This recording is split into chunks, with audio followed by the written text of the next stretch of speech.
saya Guntur Indra Saputra dengan NIM 122430103. Perkenalkan, nama saya Elizabeth Tampu Bolen dengan NIM 122430104. Izin memperkenalkan diri, nama saya Sabrina Milesa dengan NIM 122430105. Oke, baik. Saya akan menjelaskan contoh ya dari modelan sistem fisiologi tubuh. Oke, salah satu contohnya itu tentang proteksi kaki, yaitu atau kaki palsu ya, itu dirancang untuk meniru fungsi alami kaki manusia. Jadi memberikan mobilitas atau kenyamanan dari pengguna itu sendiri. Oke, baik.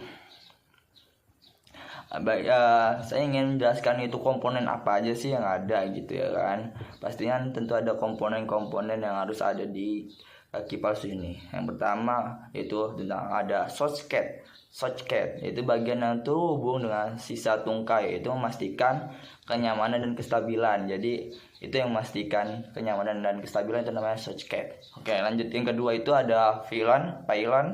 Itu struktur pendukung yang mengganti tulang. Itu biasanya juga dari bahan yang kuat pastinya ya, dan ringan seperti titanium atau karbon. Jadi itu bahan-bahan yang seperti titanium atau karbon itu yang bisa pendukung ganti tulang, itu yang tepat, itu namanya pylon. Oke, selanjutnya ada 3, itu ada foot, itu bagian menyentuh tanah dan dirancang untuk meniru gerakan kaki saat berjalan. Oke gitu. Jadi ada 3 ya, ada socket, pylon, dan foot. Jadi selanjutnya yaitu fitting, dengan pemodelan socket yang disesuaikan dengan bentuk tungkai, gerakan kaki palsu diatur melalui desain mekanis sederhana atau dinamis dengan material elastis yang menyimpan energi. Prostetik lebih canggih seperti kaki bionik gitu. Kaki bionik ini tuh lebih teknologi lagi, lebih canggih lagi gitu. Itu menggunakan sensor, motor, dan processor untuk merespons sinyal otot dan memberikan gerakan lebih alami gitu. Jadi ada tambahan tadi, ada sensor, motor, dan prosesor ya itu. Kaki palsu modern juga mendukung keseimbangan dan penyesuaian otomatis agar pengguna bisa bergerak dengan lebih stabil di berbagai medan. Oke gitu deh. Untuk contoh pemodelan sistem fisiologi, yaitu ada hemodialisis mesin. Adalah perangkat medis yang digunakan untuk melakukan proses yang menggantikan fungsi ginjal pada pasien yang mempunyai penyakit gagal ginjal. Mesin ini bekerja dengan menyaring darah dari limbah dan kelebihan cairan, kemudian mengembalikannya ke tubuh. Untuk prinsip kerjanya, yaitu ketika darah berada di dalam mesin, darah mengalir di dalam tabung kecil dan dikelilingi oleh larutan dialisis, yang disebut dialisat. Dinding tabung bertindak sebagai membran semi-permeabel yang hanya memungkinkan molekul kecil seperti air, limbah, nitrogen, dan elektrolit untuk melewatinya. Filtrasi terjadi melalui osmosis dan difusi, di mana air dan zat terlarut berpindah dari konsentrasi yang lebih tinggi ke konsentrasi yang lebih rendah. Cairan dialisis mengandung zat terlarut pada tingkat yang serupa dengan yang ada dalam darah sehat. Urea, kalium, dan zat terlarut lainnya yang berada pada tingkat yang lebih tinggi dalam darah pasien berpindah ke dialisat, yang terus-menerus diganti dan dibuang.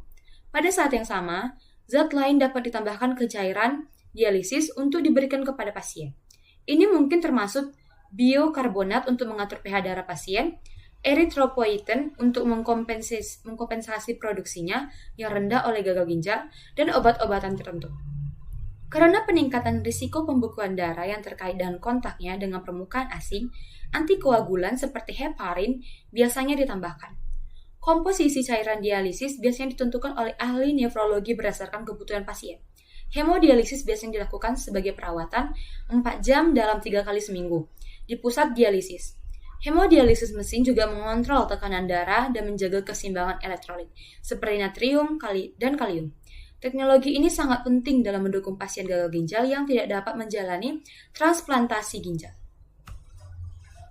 Lalu yang selanjutnya ada pemodelan sistem fisiologi alat bantu dengar, di mana alat bantu dengar merupakan teknologi yang digunakan untuk memperbaiki kekurangan dalam sistem pendengaran.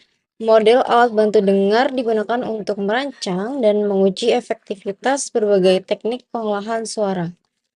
Adapun mekanisme dari alat bantu dengar itu terdiri dari beberapa komponen. Yang pertama ada komponen mikrofon, di mana mekanisme mikrofon ini itu menangkap suara dari lingkungan sekitar.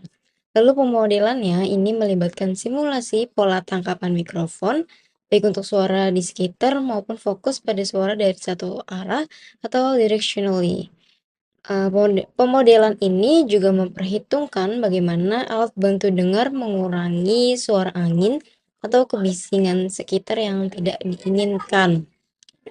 Lalu untuk mekanisme selanjutnya itu ada pengolahan sinyal digital yang mekanismenya itu setelah suara ditangkap, alat bantu dengar memproses sinyal suara menggunakan chip pengolah sinyal digital atau DSP. Lalu pengolahan sinyal ini juga mencakup beberapa mekanisme seperti noise reduction, feedback suppression, dan amplifikasi selektif. Noise reduction ini memisahkan suara dari bising yang dari sekitar. Lalu ada feedback suppression, itu menghilangkan umpan balik akustik yang terjadi ketika mikrofon menangkap suara dari speaker alat bantu dengar. Dan amplifikasi selektif, yaitu menguatkan frekuensi suara tertentu yang dibutuhkan oleh pengguna berdasarkan audiogram mereka. Dan untuk pemodelannya yaitu PSD atau pengolahan sinyal digital dilakukan dengan menggunakan algoritma yang memperkuat suara sesuai dengan pola gangguan pendengaran pengguna. Dan selanjutnya ada mekanisme amplifikasi suara, di mana mekanisme ini yaitu adalah suara yang telah diproses, diperkuat, dan dikirim ke telinga pengguna. Pemodelan dari amplifikasi ini memperhitungkan kebutuhan frekuensi spesifik pengguna berdasarkan audiogram untuk memberikan amplifikasi yang optimal di setiap frekuensi. Ini juga mencakup perhitungan penundaan suara untuk menghindari distorsi antara suara yang datang secara alami dan suara diperkuat oleh alat bantu dengar.